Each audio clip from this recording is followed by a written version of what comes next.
Hello friends, मैं हूं प्रीति मिश्रा और स्वागत है आपका हमारे चैनल वीएन स्टडी एकेडमी पर। तो फ्रेंड्स, इस वीडियो में हम सैडलर आयोग 1917 के बारे में पढ़ेंगे, जिसे कलकत्ता विश्वविद्यालय आयोग के नाम से भी जाना जाता है। ठीक है, ये आपकी सेकेंड यूनिट चल रही है कंटेम्प्रेरी इंडिया एंड एजुकेशन के अंदर। इससे पहले मैं फर्स्ट यूनिट कंप्लीट करा चुकी हूँ। अगर आपने वो वीडियो नहीं देखी है तो आप हमारी प्लेलिस्ट में जाके देख सकते हैं, उसका लिंक आपको डिस्क्रिप्शन में मिल जाएगा। एंड अगर आप हमारे चैनल पर न्यू हैं तो चैनल को सब्सक्राइब जरूर करें और बेल आइकन को प्रेस कर दें, ताकि आने वाली वीडियो का नोटिफिकेशन आपको मिल सके। ठीक, और आप हमारा टेलीग्राम चैनल भी ज्वाइन कर सकते हैं वीएन स्टडी एकेडमी के नाम से। वहाँ पे आपको क्लासेस की सारी पीडीएफ मिल जाएंगी। ठीक है, तो चलिए स्टार्ट करते हैं आज की इस वीडियो को। तो आज का टॉपिक है सैडलर आयोग, जिसे कलकत्ता विश्वविद्यालय आयोग के नाम से भी जाना जाता है। ठीक है, अब एग्जाम में क्वेश्चन किस तरीके से आता है, तो क्वेश्चन आता है लॉन्ग क्वेश्चन में, सैडलर आयोग की मुख्य सिफारिशें लिखिए। ठीक है, सैडलर ने अपने रिपोर्ट में कौन कौन से सुझाव दिए थे शिक्षा संबंधी।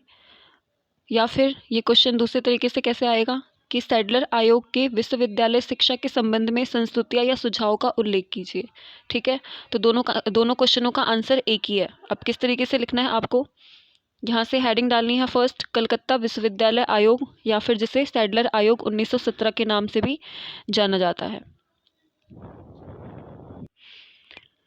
सैडलर आयोग का गठन माध्यमिक एवं उच्च शिक्षा व विश्वविद्यालय शिक्षा के सुधार हेतु किया गया था। सैडलर आयोग की नियुक्ति 14 सितंबर 1917 को हुई थी। एक वेरी शॉर्ट क्वेश्चन यहीं से बनता है कि सैडलर आयोग की नियुक्ति कब की गई थी, तो आपको ये डेट याद रखनी है 14 सितंबर 1917 में। ये डायरेक्टली वेरी शॉर्ट क्वेश्चन में पूछ लिया जाता है। इसके अध्यक्ष सर माइकल सैडलर थे, इसलिए इस आयोग का नाम सैडलर आयोग पड़ा, या इसे सैडलर कमीशन के नाम से भी जाना जाता है। ठीक है, सैडलर आयोग को कलकत्ता विश्वविद्यालय आयोग के नाम से भी जाना जाता है। और सैडलर आयोग की रिपोर्ट, ये भी आपका वेरी शॉर्ट में पूछा गया है, जो मैंने यहाँ पे लिया है। सैडलर आयोग की रिपोर्ट 13 अध्यायों में बटी हुई थी, विभक्ति। ठीक, और इस आयोग के अन्य सदस्य कौन कौन से थे, तो sir Ashutosh Mukherjee, doctor Gregory और सर हरटोंग, ये सैडलर आयोग के अन्य सदस्य थे। ठीक है, और अध्यक्ष कौन थे, सर माइकल सैडलर। तो आपको ये नाम भी याद रखना है, क्वेश्चन पूछ लिया जाता है कि कलकत्ता विश्वविद्यालय आयोग के अध्यक्ष कौन थे, तो माइकल सैडलर थे। ठीक है, और इन्हीं के नाम पे इसे सैडलर आयोग या सैडलर कमीशन के नाम से जाना जाता है। इसके बाद आयोग की जांच का विषय क्या था, तो कलकत्ता विश्वविद्यालय की अवस्था एवं आवश्यकता की जांच करना और उससे संबंधित समस्याओं का रचनात्मक ढंग से समाधान करने के लिए सुझाव देना। ठीक है, आपको पता है कि कलकत्ता का अब नाम कोलकाता है, पहले इसको कलकत्ता बोला जाता था। ठीक है, और कलकत्ता विश्वविद्यालय भारत का सबसे बड़ा और सबसे पुराना विश्वविद्यालय है। ठीक, अब सैडलर आयोग 1917 की मुख्य सिफारिशें या संस्तुतियाँ क्या थी, यहाँ से स्टार्ट होता है आपके मेन पॉइंट्स जो सैडलर ने सुझाव दिए थे। ठीक है, तो जो भी आपको हेडिंग वाइज पॉइंट लिखने हैं एग्ज़ाम में, आपको उसको पहले ही कोई भी डायग्राम या चार्ट के द्वारा शो कर देना है, जिससे एग्जामिनर की नज़र डायरेक्ट उस पर पड़े और उसे लगे कि हाँ, आपने अंदर कुछ लिखा है। ठीक है, तो सैडलर आयोग 1917 कौन कौन से पॉइंट्स थे, माध्यमिक शिक्षा के संबंध में सुझाव दिया था सैडलर ने। ये जितने भी यहाँ पे हेडिंग दिए गए हैं, इसको आपको पॉइंट वाइज लिखना है। ठीक है, तो फर्स्ट पॉइंट ये है कि माध्यमिक शिक्षा के संबंध में सैडलर ने क्या सुझाव दिए, उसके बारे में हम लिखेंगे। और उच्च शिक्षा संबंधी क्या सुझाव थे, स्त्री शिक्षा के संबंध में सैडलर ने क्या सुझाव दिए, अध्यापकों के प्रशिक्षण, ठीक है, टीचर ट्रेनिंग के बारे में उसने क्या सुझाव दिया, तकनीकी शिक्षा से रिलेटेड, और मोस्ट इम्पॉर्टेंट 3 वर्षीय डिग्री कोर्स का प्रारंभ जो है सैडलर ने अपने सुझाव में बताया था। ठीक है, अपनी रिपोर्ट में सुझाव दिया था कि एक 3 वर्षीय डिग्री कोर्स का प्रारंभ किया जाना चाहिए। चलिए स्टार्ट करते हैं आगे। आपको ये डायग्राम इस तरीके का, या आप किसी और तरीके से भी आप पहले ही उसको शो कर देना, जो भी आप हेडिंग्स इसमें लिखोगे। ठीक है, तो इसके बाद इस डायग्राम के बाद स्टार्ट करते हैं नेक्स्ट। फर्स्ट पॉइंट है माध्यमिक शिक्षा संबंधी क्या सुझाव दिए थे, तो फर्स्ट पॉइंट है प्रत्येक प्रांत में माध्यमिक शिक्षा परिषद की स्थापना की जाए। ठीक है। एंड सेकंड पॉइंट है माध्यमिक शिक्षा इंटरमीडिएट स्तर पर हो और इसे विश्वविद्यालय से पृथक रखा जाए। ठीक है, मतलब माध्यमिक शिक्षा जो है इंटरमीडिएट स्तर पर हो और इसे विश्वविद्यालय से अलग रखा जाए। फिर थर्ड पॉइंट है अंग्रेजी तथा गणित को छोड़ के हाई स्कूल स्तर तक की शिक्षा का माध्यम भारतीय भाषाएं होनी चाहिए। ठीक है, मतलब माध्यमिक शिक्षा के अंतर्गत बस इंग्लिश और मैथ को छोड़ के बाकी जितने भी सब्जेक्ट हैं उनकी लैंग्वेज जो है वो हिंदी में होनी चाहिए, भारतीय भाषाएं होनी चाहिए। ठीक है, इसके बाद नेक्स्ट पॉइंट है माध्यमिक स्तर पर कक्षाएं छोटी होनी चाहिए। अब कक्षाएं छोटी होने का मतलब ये नहीं कि क्लासरूम छोटे होने चाहिए, या वहाँ पे बच्चों की संख्या जो है वो कम होनी चाहिए जिससे अध्यापक और विद्यार्थियों के परस्पर निकट संपर्क में आ सके। ठीक, बच्चे कम रहेंगे तो टीचर और स्टूडेंट के बीच इंटरेक्शन होगा। ठीक है, वो ज़्यादा से ज़्यादा बच्चों पे ध्यान देगा। तो ये जो है माध्यमिक शिक्षा संबंधी सैडलर ने सुझाव दिए थे। इसके बाद नेक्स्ट पॉइंट है उच्च शिक्षा संबंधी क्या सुझाव दिए थे। तो प्रत्येक विश्वविद्यालय में छात्रों के स्वास्थ्य की देखभाल के लिए डायरेक्टर ऑफ फिजिकल ट्रेनिंग की नियुक्ति की जाए। ये भी वेरी शॉर्ट में पूछ लिया जाता है। ठीक, कि सैडलर ने उच्च शिक्षा संबंधी क्या सुझाव दिए कि जितनी भी यूनिवर्सिटी हैं उसमें छात्रों की देखभाल के लिए डायरेक्टर ऑफ फिजिकल ट्रेनिंग की नियुक्ति की जाए और विश्वविद्यालय में ऑनर्स कोर्स प्रारंभ किए जाए। ये क्वेश्चन बनता है वेरी शॉर्ट का, पूछ लिया जाता है कि जो ऑनर्स कोर्स है इसका प्रारंभ किस समय किया गया। तो 1917 में सैडलर ने किया था।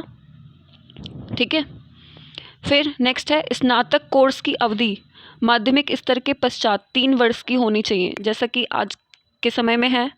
ठीक, 12th क्लास के बाद 3 साल का ग्रेजुएशन होता है, तो इसका प्रारंभ भी सैडलर के समय से किया गया था। सैडलर ने अपने रिपोर्ट में ये सुझाव दिए थे। ठीक है, विश्वविद्यालयों में अरबी और फारसी और संस्कृत के अध्ययन की सुविधा प्रदान की जानी चाहिए। तो ये 4 पॉइंट जो हैं उच्च शिक्षा संबंधी सुझाव थे सैडलर के। तो ये पॉइंट्स आपको पढ़ लेने हैं, आप अपनी लैंग्वेज में इसको लिख सकते हो, रटने की ज़रूरत नहीं पड़ेगी। ठीक है, हेडिंग आपको याद रखना है। इसके बाद नेक्स्ट पॉइंट है स्त्री शिक्षा के संबंध में क्या सुझाव दिए सैडलर ने। तो सरकार को उन लड़कियों के लिए पर्दा स्कूल आरंभ करने चाहिए जिनके माता पिता उन्हें 15-16 वर्ष की आयु तक पढ़ाना चाहते हैं। ठीक है, और इसके बाद एकता, यहाँ पे कलकत्ता आएगा। ठीक है, आप इसको कलकत्ता कर लेना, ये मिस टाइप हो गया। कलकत्ता विश्वविद्यालय में स्त्री शिक्षा के लिए एक विशेष बोर्ड बनाया जाना चाहिए और इसमें महिलाओं के लिए अलग से विशेष पाठ्यक्रमों का आयोजन करना चाहिए। तो ये 2 पॉइंट हैं जो सैडलर ने स्त्री शिक्षा के संबंध में अपने रिपोर्ट में सुझाव दिए थे। ठीक है, फिर नेक्स्ट पॉइंट है अध्यापक प्रशिक्षण के संबंध में क्या सुझाव दिए कि ज़्यादा से ज़्यादा टीचर को ट्रेनिंग देनी चाहिए। ठीक है, प्रशिक्षित अध्यापकों की संख्या में वृद्धि की जानी चाहिए। ठीक, इसके बाद नेक्स्ट पॉइंट है तकनीकी शिक्षा के संबंध में क्या सुझाव थे। तो विज्ञान तथा तकनीकी को विश्वविद्यालय के पाठ्यक्रमों में शामिल किया जाना चाहिए और जो भी सफल विद्यार्थी हैं उनको डिग्री के साथ साथ डिप्लोमा प्रदान किया जाना चाहिए। तो ये 2 सुझाव दिए थे तकनीकी शिक्षा के संबंध में सैडलर ने। ठीक है, इसके बाद मोस्ट इम्पॉर्टेंट पॉइंट है 3 वर्षीय डिग्री कोर्स का प्रारंभ। ये मैंने आपको स्टार्टिंग में भी बताया था जब मैं आपको डायग्राम बता रही थी। तो सैडलर ने सुझाव दिया कि एक 3 वर्षीय डिग्री कोर्स का प्रारंभ किया जाना चाहिए। 12th क्लास के बाद जो ग्रेजुएशन है वो 3 साल की होनी चाहिए, ये सुझाव सैडलर ने दिया था। ठीक है, फिर मुसलमानों की शिक्षा के संबंध में सैडलर ने सुझाव दिए कि मुसलमानों के लिए क्या हो, अलग से छात्रवृत्ति हो, अलग से स्कूल स्थापित किए जाए। तो ये सब आप अपनी लैंग्वेज में लिख सकते हैं। ठीक है, और मुसलमानों के संबंध में स्त्री शिक्षा के संबंध में जितने भी आयोग हैं सब ने सेम ही एडवाइस, सेम ही सुझाव दिए हैं। ठीक है, इसके बाद सैडलर आयोग 1917 का मूल्यांकन का यहाँ मतलब है इवैल्यूएशन, उसके गुण क्या हैं, उसके दोष क्या हैं। ठीक है, जो भी सैडलर ने अपने रिपोर्ट में सुझाव दिए उसमें से कौन कौन से सुझाव सही हैं, कौन से सुझाव गलत हैं, तो आपको इसके अंदर ये बताना है। तो गुण देखते हैं सबसे पहले, क्वालिटीज़ क्या क्या थी। तो यहाँ पे फर्स्ट पॉइंट है प्रत्येक प्रांत में माध्यमिक शिक्षा बोर्ड का निर्माण किया जाना चाहिए, ये विशेषताएं थी। विश्वविद्यालय में विभागों की स्थापना की गई, जैसे कि मैंने बताया कि उच्च शिक्षा के संबंध में सैडलर ने क्या बताया कि जितनी भी यूनिवर्सिटीज़ हैं उसमें छात्रों की देखभाल के लिए डायरेक्टर ऑफ फिजिकल ट्रेनिंग की नियुक्ति की जाए। ठीक, तो विश्वविद्यालय में कई विभागों की स्थापना हुई स्त्री शिक्षा के लिए। ठीक है, अलग से एक विशेष बोर्ड बनाया जाना चाहिए। तो ये भी एक विशेषता हो गई, गुण हो गया सैडलर आयोग का। 3 वर्षीय डिग्री कोर्स का प्रारंभ किया गया, ये भी एक क्वालिटी है। स्त्री शिक्षा पर बल दिया गया। और लास्ट पॉइंट है, माध्यमिक स्तर पर अंग्रेजी व गणित को छोड़कर, ठीक है, अंग्रेजी व गणित को छोड़कर अन्य सभी विषयों का शिक्षण मातृभाषाओं के माध्यम से कराना है। ठीक है, मतलब 12th तक जो है इंग्लिश और मैथ को छोड़ के जितने भी सब्जेक्ट हैं उनकी लैंग्वेज भारतीय भाषाएं होनी चाहिए। ठीक है, आई होप आपको इतना समझ में आ गया होगा।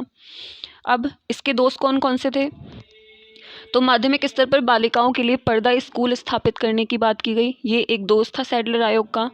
और कुछ आलोचकों का कहना है कि इस आयोग ने मुसलमानों की शिक्षा पर विशेष ध्यान देकर सुझाव दिया, जिससे ये क्या है, सांप्रदायिकता को बढ़ावा देना है। ठीक, तो ये आपका सैडलर आयोग इतना कंप्लीट है। ठीक है, आई होप आपको समझ में आ गया होगा। अगर आप इसका डायग्राम स्टार्टिंग में ही शो कर देते हो, ठीक है, किसी भी तरीके से, तो आपको इस डायग्राम से ही पूरा लर्न हो जाएगा। ठीक है, चाहे आप कोई सा भी टॉपिक पढ़ रहे हो, स्टार्टिंग में ही एग्ज़ाम में उसका एक डायग्राम चार्ट शो करना है। ठीक है, तो ये पूरा पैटर्न हो गया लिखने का तरीका विथ डायग्राम। तो आई होप आपको ये समझ में आ गया हो। अगर वीडियो अच्छी लगी तो कमेंट करके ज़रूर बताना, लाइक शेयर ज़रूर करें और चैनल को सब्सक्राइब ज़रूर करें। ठीक है, और इसके साथ आप हमारा टेलीग्राम चैनल ज्वाइन कर सकते हैं VN स्टडी अकेडमी के नाम से, जहाँ पे आपको सारी क्लासेस की PDF प्रोवाइड कराई जाएंगी। ठीक है, मिलते हैं नेक्स्ट वीडियो में, तब तक के लिए नमस्कार।